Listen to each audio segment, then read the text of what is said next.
New at 6, modern day school segregation. An Atlanta mother claiming children are being assigned to classes based solely on race at Mary Lynn Elementary in Atlanta. And now she's filing a civil rights complaint with the U.S. Department of Education.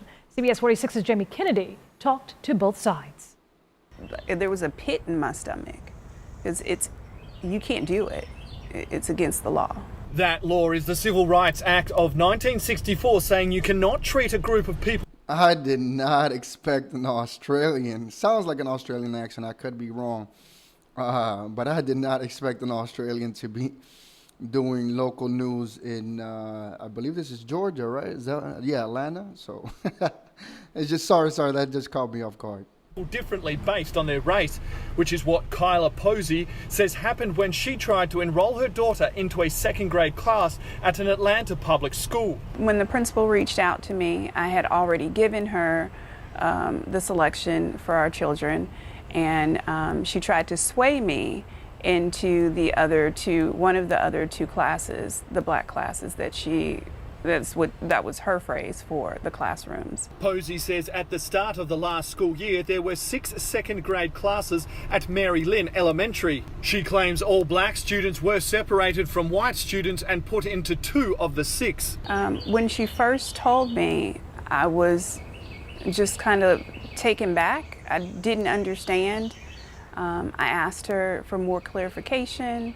I was like, what do you mean? What is that? We have those? It's been a year since the first conversations with the school about the separated classes. Posey has 17 years experience in education, and her husband is the school psychologist at Mary Lynn with 23 years experience. She says she tried to make things right directly with the school, then with APS administrators who, in a phone recording by Posey, says the principal does separate black children. When I researched it, I confirmed it as well, and that Sharon uses specific classes to put black students in. In a statement, APS says using race as a method for assigning students to classrooms is unacceptable. APS does not support or condone this behaviour. I asked APS whether they have investigated the matter or whether the practice took place or is even ongoing at Mary Lynn, but they have yet to respond. Posey and her husband have subsequently filed a civil rights complaint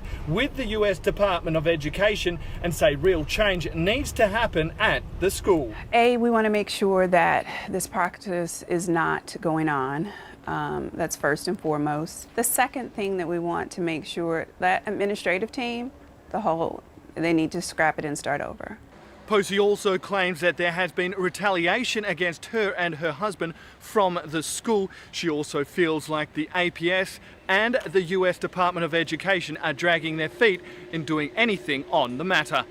In Atlanta, Jamie Kennedy, CBS 46 News. Might be a British accent, I could be wrong.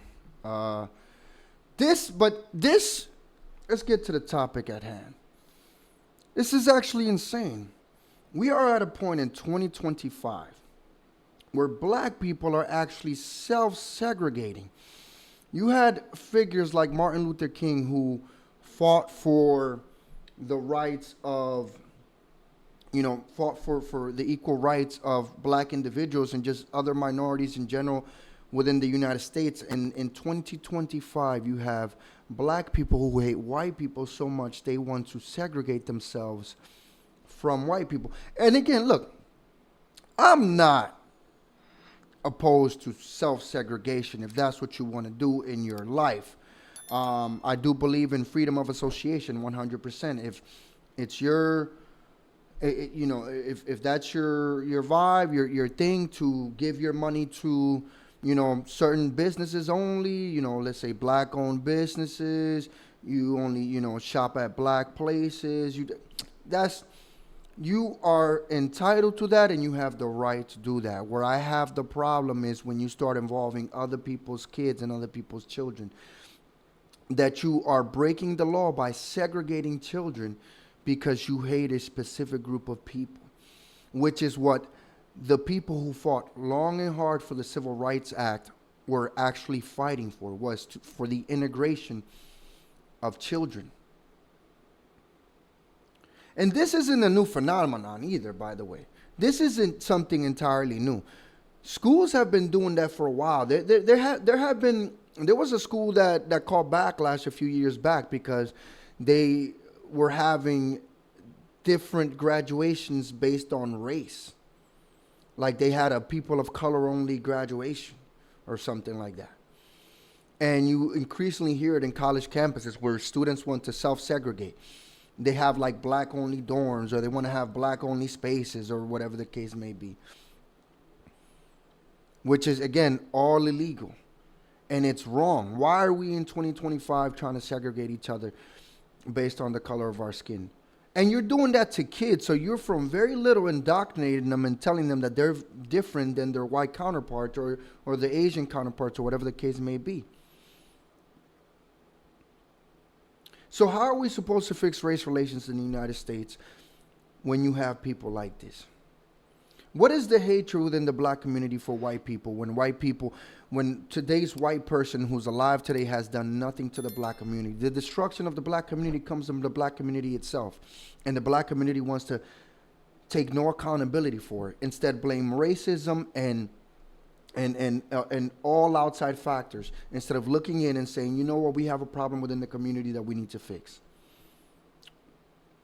Which is the reality of the black community. You know, they claim all this racism and all this shit. But the biggest problem in the black community is the black person in the black community. Black men disproportionately kill each other and other black people in other groups too. More than any other group in the United States. It's not even close. You know, they say there's statistics that said 13% of the population commit about 55% of the crime or something like that. It's really not. It's about 7%, which is what the 6 or 7%, which is what the population of black males is. 6 or 7% are responsible for 50% of the crimes. And all these cities that like to tell you that, oh no, crime is going down, it's because they've stopped reporting on certain crimes, because it doesn't fit the narrative, because we can't say that there's a problem within the black community. But we're not talking about crime here. We're talking about the fact that these people are actively segregating. And I'm actually surprised and encouraged by seeing that the lady that was complaining about this was a black lady. She was against this because this is wrong. A good human being tells you that this is wrong. You don't do this. You don't segregate your kids. You don't segregate students and tell them because you're black, you're going to go here, and because you're white, you're going to go here. That is actually insane behavior. And I can't believe that is going on in 2025. So I think that this person needs to be investigated by the Department of Education, by the local authorities, and they should be sent to jail for breaking civil rights law. And saying that Martin Luther King died trying to get black people to share the same water fountains, to share the same places, and these people are today in 2025 actively trying to segregate people based on race. And again, like I said, I'm 100% for self-segregation. You spend your money where you want to. You associate whoever you want to. I have a problem when you do it and you start involving other people. You start involving other people's children or other people's family members, whatever the case may be. And especially as a public official. It's insane to me. But that's all I got for this video, guys. I want to know what you guys think about this whole thing. Let me know in the comment section down below. If you like the video, hit the like button, subscribe to the channel, share this video with your friends. And if you got anything you want me to react to, my email link is in the description box below. I will see you guys in the next video. Peace.